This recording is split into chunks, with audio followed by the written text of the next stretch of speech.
Otep à tous, bien-aimés frères et sœurs. Enfin, Tshisekedi se réveille, il se libère de sa cécité politique. Je ne sais pas pourquoi il a attendu si longtemps, mais bon, mieux vaut tard que jamais, les gars. C'est ce qu'on dit, hein. Enfin, Tshisekedi a suspendu les relations diplomatiques avec le Rwanda.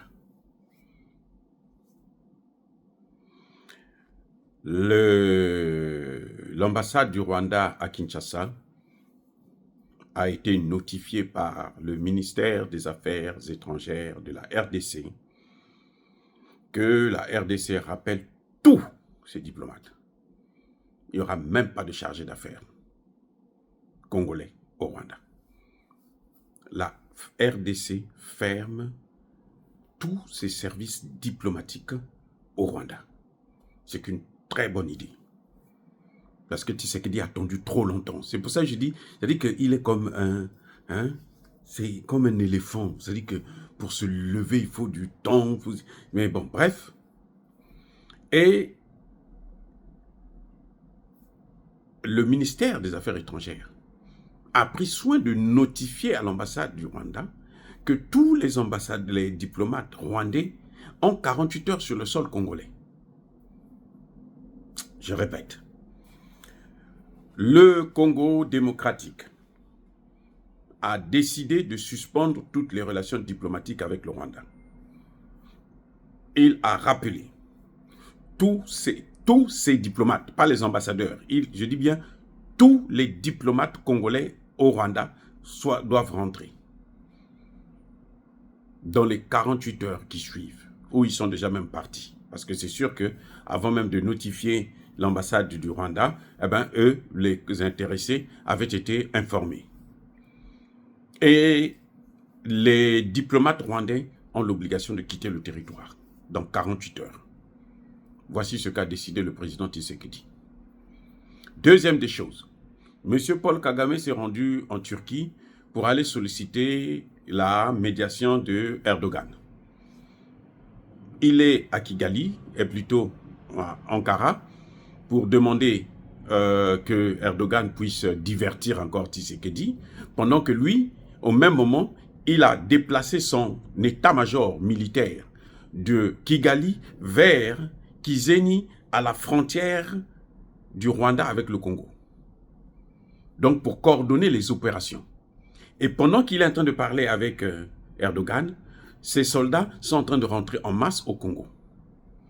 Et ils sont en train d'attaquer. Ce sont ces soldats-là qui ont attaqué la ville de Saké, la cité de Saké. Et ils ont été violemment repoussés. Les combats ont continué aujourd'hui encore, samedi. Et j'ai pitié, je m'en fiche éperdument parce qu'ils ont tué trop de Congolais. Et que, bon, ils n'ont qu'à prendre leurs responsabilités si maintenant, eux aussi, ils commencent à compter les leurs. Alors, c'est un carnage. Un carnage. Donc le président Tshisekedi qui dit, mais attendez, ça c'est se moquer des gens. En fait, Kagame pensait qu'ils allaient déjà aujourd'hui là occuper la ville de Goma. Parce que d'habitude, Kagame occupe Goma là, en 3 heures, en 3 jours, tout au plus. Et là, ça fait 3 ans. Et cette fois-ci, il a ramené son ambassade, et plutôt son état-major militaire, carrément à l'entrée de la RDC pour qu'il puisse coordonner les opérations. Donc, il croyait que cette fois-ci, c'était la bonne. Ça n'a toujours pas marché. Et maintenant, ça peut lui permettre, la seule chose, c'est de, comment dirais-je, gagner du temps pour, dans des négociations stupides qui n'aboutiront à rien du tout parce que il n'y a pas de négociation crédible si Kagame ne décide pas de retirer ses troupes. Il faut qu'il retire ses troupes. Il en a 15 000. Au lieu de 4 000, comme disaient les Nations Unies, il y en a 15 000 qui sont rentrés, qui sont actuellement en RDC, qui sont dans le territoire congolais. 15 000. Donc, mais petit à petit, on est en train de diminuer le nombre. Et je suis sûr que d'ici quelques temps, le nombre là sera réduit peut-être de moitié, sinon du tiers. Bref, donc Tshisekedi cette fois-ci dit, je ne veux plus négocier avec ce bandit, ce criminel, je ne veux plus m'asseoir avec lui. Tshisekedi a même arrêté les négociations avec l'Angola. Les négociations de Luanda, là, c'est fini. Il dit, il ne part plus. La seule chose que Tshisekedi a faite aujourd'hui, c'est d'envoyer sa ministre des Affaires étrangères pour aller demander une réunion du Conseil de sécurité d'urgence et puis solliciter justement que le Conseil de sécurité puisse prendre des sanctions immédiates contre le Rwanda. Ce qui ne se fera certainement pas, parce que, bon, ben, vous savez ce qui se passe. Hein, et même s'ils prennent aujourd'hui des sanctions, c'est trop tard. Le Congo a déjà trop souffert de cette situation et que ça ne peut pas continuer comme ça. Le Congo doit prendre ses responsabilités.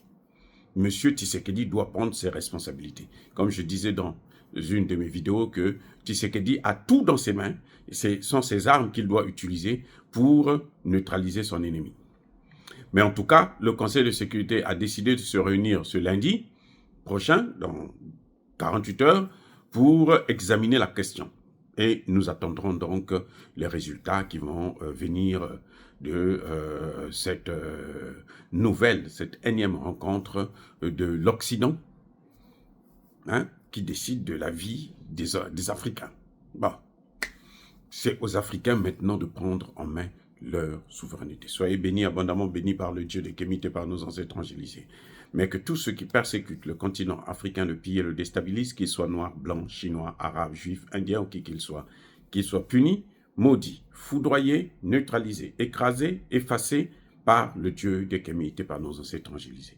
Vive l'Afrique éternelle, je dis et j'assume.